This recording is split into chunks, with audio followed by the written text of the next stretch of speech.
Welcome back. As we promised, we are going to follow up all the activities and sessions of the Egyptian Economic Conference Egypt 2022, which is going to kick off today under the auspices and with the attendance of President Abdel Fattah al-Sisi. The conference, as I said, will kick off just in a few minutes from now, and it's going to continue for 3 days from the 23rd of October to the 25th. Well, it's organized by the government with presidential directives. The first day of the conference will discuss multiple issues related to economic policies and will seek to discuss visions and ideas of experts on the economic policies required given the current national priorities under the Egyptian Vision 2030. The first day will also be concerned with discussing changes in the economic structure and economic growth over the past 3 decades, given the need to achieve an economic structure that achieves sustainable development. And here, the word sustainable is a key word. We are not speaking about what we should do today or tomorrow or even during the current fiscal year, but we are working for the best interest of the coming generations. The sessions will also discuss the requirement of providing appropriate job opportunities for youth and develop the contribution of the private sector in the economy. The sessions should result in formulating policies and visions that contribute to achieve comprehensive and sustainable economic growth rates amid the current challenges imposed by the ongoing global and regional circumstances.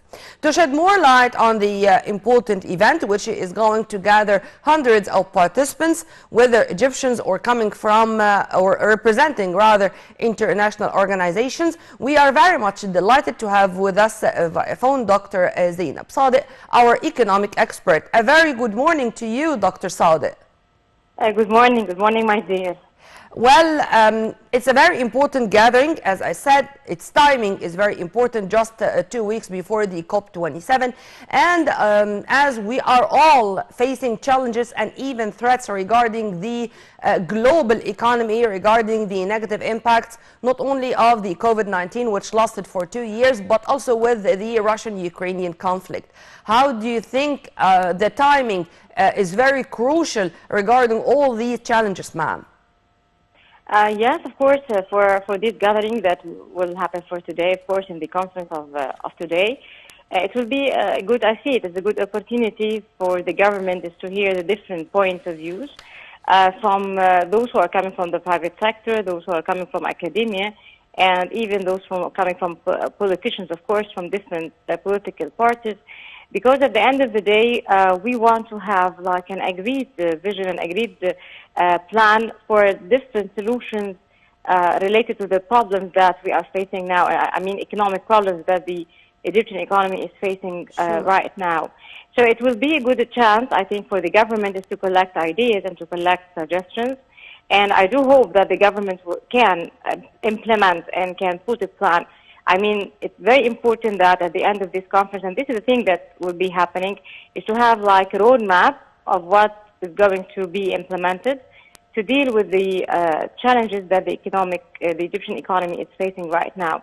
So it's important to gather the proper suggestions, number one. Number two is how to put them in a roadmap. And number three, which is the most important step, is the proper implementation. Amen to that. As you've kindly mentioned, there's such homework, whether from the cabinet, the government, or also from the private sector, as one of the main targets of the conference, or one of the main issues which are going to be discussed during its sessions, is a greater role for the private sector. Now it's a must, it's not a luxury anymore, if you agree with me. Yes, it's not a luxury, and I think the role of the private sector is doing a good role. If you talk about the private sector in Egypt, and especially in the time of crisis, they are doing their best. But unfortunately, the crisis is too big for any country. This is why some of the activities of the private sector have been affected.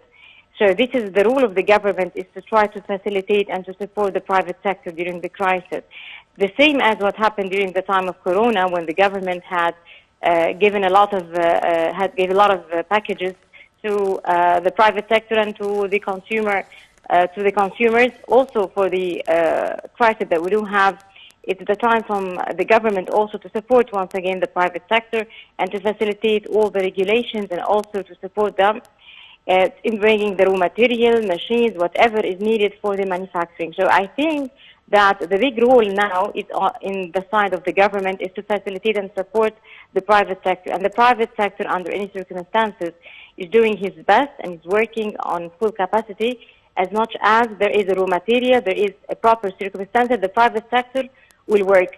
But if the circumstances or the regulations is not supporting the rule and the work of the private sector, this is the main obstacle. I mean, it's homework from two different sides that we do need the government to work on and also the private sector to work on. It should be a win-win situation for the best interest of our economy regarding not only the challenges we do have nationally, but also internationally. But if you permit me to speak more about the role of private sector, of course, you mentioned to what extent it's really important. The word sustainable here, as I said in my intro, is is a key word, is a crucial word. We are speaking not only about the challenges we are facing today, but we are thinking about the coming generations, and we are trying to make it easier for them, as the whole world is suffering from negative repercussions on the global economy at large. True?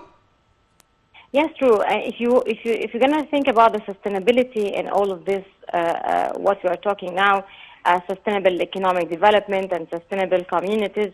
Actually, achieving sustainability, it is very hard and big challenge right now because we are just looking for how to achieve the satisfaction, especially food satisfaction, for the current generation.